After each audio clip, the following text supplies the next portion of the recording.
In volume 12.5, Sakayanagi left the school with a million questions in the reader's mind. Some people think it's quite an emotional farewell, and the others including me think it's a pretty lazy way to send her off. The reason why I think it's a pretty lazy way to get rid of her is the fact that her loss against Ryuwen in final special exam was very disappointing. The exam itself was not designed for their specialty, and Ryuwen didn't even give it his all, so their battle leave us with a very vague conclusion. However, Sakayanagi's decision to give up the exam is the biggest problem. It's not entirely bullshit, because if we are thinking about her motive, she probably took pity on Ayanokoji and decided to let him have his last year of freedom.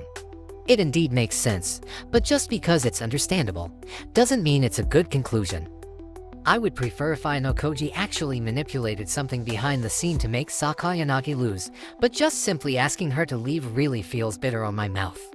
It was Sakayanagi's decision to leave the school, and if we take a look at everything she had done for the past year, her decision to follow Ayanokoji's wish is actually a contrast to what she had been doing in second year. To better understand Sakayanagi's character, let's remember how this self-proclaimed childhood friend was first introduced.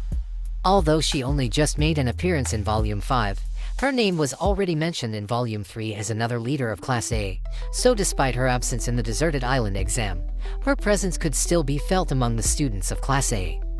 Sakayanagi's long-time reunion with Ayanokoji was a bit weird, but she made her intention very clear, which is to bury the false genius to prove her superiority. It took a long time before they could have a proper match, but when she realized she was no match for him, we could see another side of Sakayanagi. It turns out her annoying superiority complex is not all she could offer, but she also has a pretty decent understanding of Ayanokoji's nature. In her own way, it seems Sakayanagi actually cares about Ayanokoji, and their talk at the end of Volume 11 about human warmth was a little advice Sakayanagi wanted to give to make Ayanokoji's life a bit more colorful.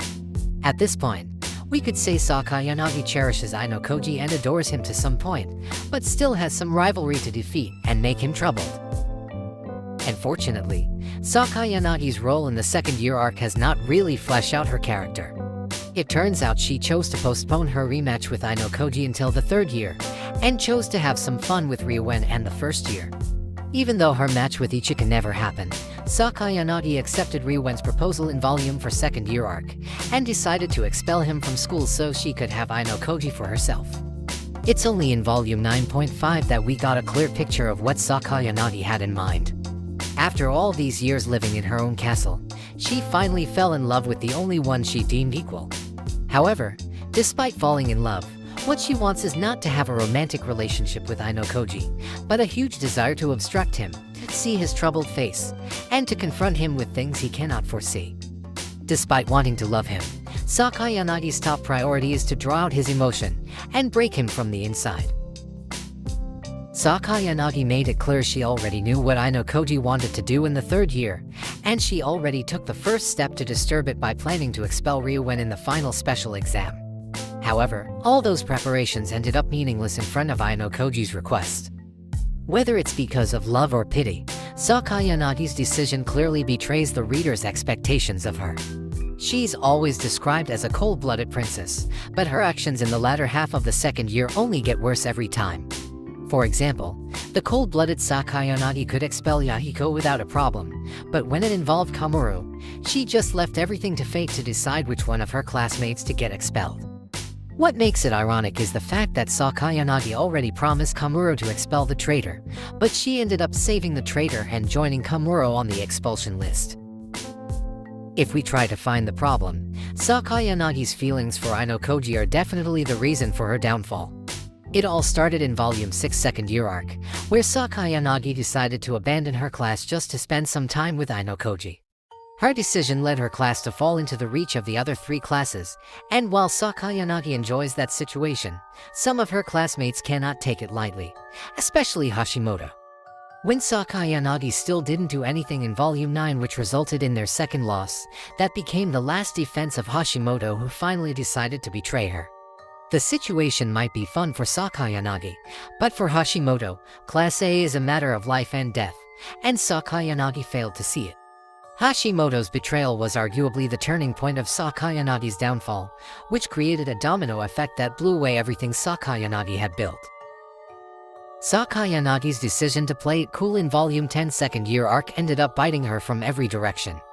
Not only did she lose Kamuro, who was her closest ally, but she also learned to be a bit selfish and emotional, which eventually led to her disastrous decision in Volume 12.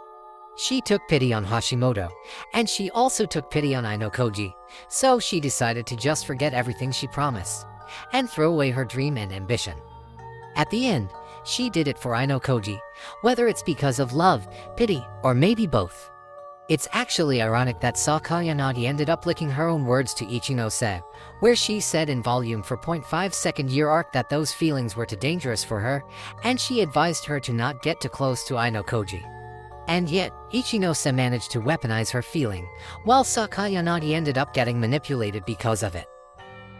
The biggest problem with Sakayanagi ending is the fact that the cold-blooded princess was no longer to be seen in that exam, but simply a soft, forgiving girl who disappointed her fans. Some people might argue that Sakayanagi turning more human is actually good character development, but her decision to abandon her class completely sealed her position as the worst class leader, because she kept being selfish without any care for others, which is something that made Hashimoto betray her.